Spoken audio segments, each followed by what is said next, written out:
Hey honey, watch day Midgard. My name is Michelle from There Once Another Letter, and today I'm going to be talking to you about the 11th through the 15th book that I've read so far.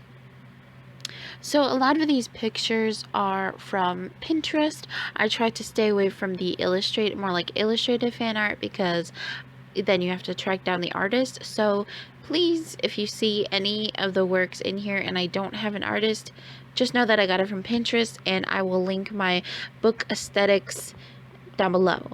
And yeah, so if you like this video and if you like the way that it's done, please let me know, because I have been wanting to do a more audio type wrap up versus in front with the video, because I don't always have the book with me, and so sometimes I feel like audio will give me a chance to be more clear with my thoughts instead of video where you can just ramble for hours on end. I don't know, but we'll get into the first one.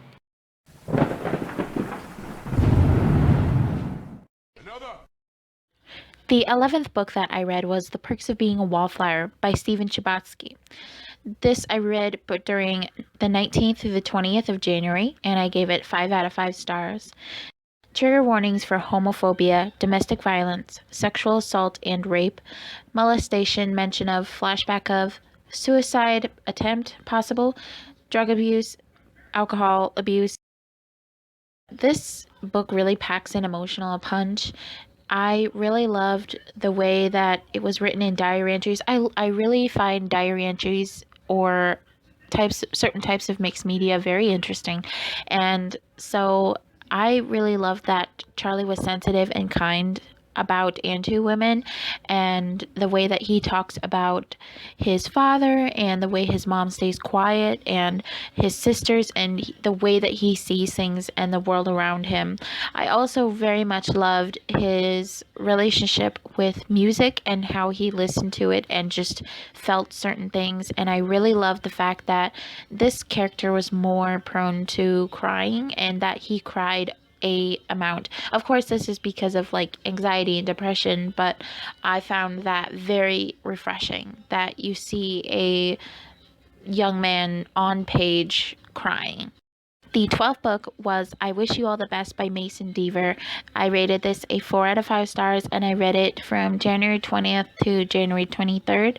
And this is a YA contemporary with LGBTQIA plus literature. Trigger warnings for misgendering, quite a bit of it actually, homophobia, domestic abuse, and certain other types of abuse that I don't know the terms for. This is about a non-binary named Ben, and on New Year's Eve, they confess to their parents that they're non-binary and they're kicked out. So the aftermath of this is Ben being kicked out of their house, calling their sister, talking to their sisters that they haven't talked to in almost 10 years. And so it's also about them being set up at high school, finding new friends. Kevin is the love interest. You see throughout the book how Hannah, the sister, goes through calling them bro to sib, and the misgendering is really a lot because you see people calling them Mr. Man, he, him, bro, dude, stuff like that. And it's kind of tough to see, especially when you know who Ben is. You're trying to get a sense of who they are, and I really love the fact that Ben has a friend named Miriam who is also a non-binary friend, and they are Muslim and they're older than Ben, and so you get to see that friendship and the way that things grow. Their parents don't accept them, and even when they do try to make a bit of acceptance, it's almost so passive, as if like, quote unquote, from their dad, this non-binary business, as if it's a choice. Sexuality is not a choice. And I love how Mason Deaver puts that in the book and makes it such a point that it's not a choice. It is how you're born. It is everything. It's your whole identity. And I really enjoyed this book. I also read this book for my video about trusting booktubers and their suggestions, and I will link that as well down below. The 13th book that I read was Juliet Takes a Breath by Gabby Rivera, and I rated this a 5 out of 5 stars. It took me from January 22nd to February 1st to read. This is also a YA contemporary with LGBTQIAP+.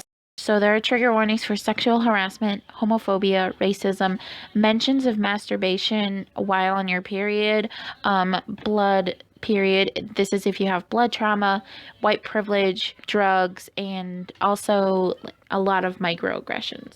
So this is about a girl named Juliet. She gets an internship with Harlow Brisbane in Oregon, quote unquote, the pussy lady.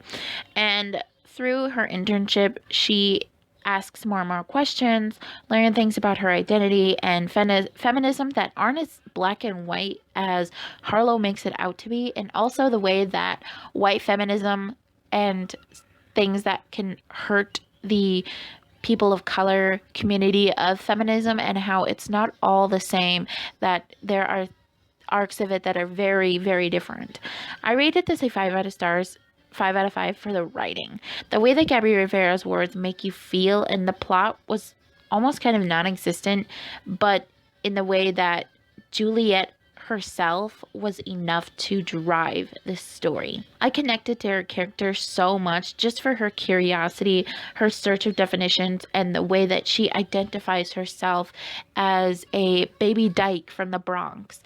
It really made me think about how I see my own feminist ideals and where my idea of feminism comes from. And I thought that it was very powerful. So I really enjoyed Juliet and her letter to herself in the epilogue. Me, messy, emotional, book nerd weirdo, chubby brown human, a jumble of awkward bits and glory, now full of ancestors and stories. And I just love that so much.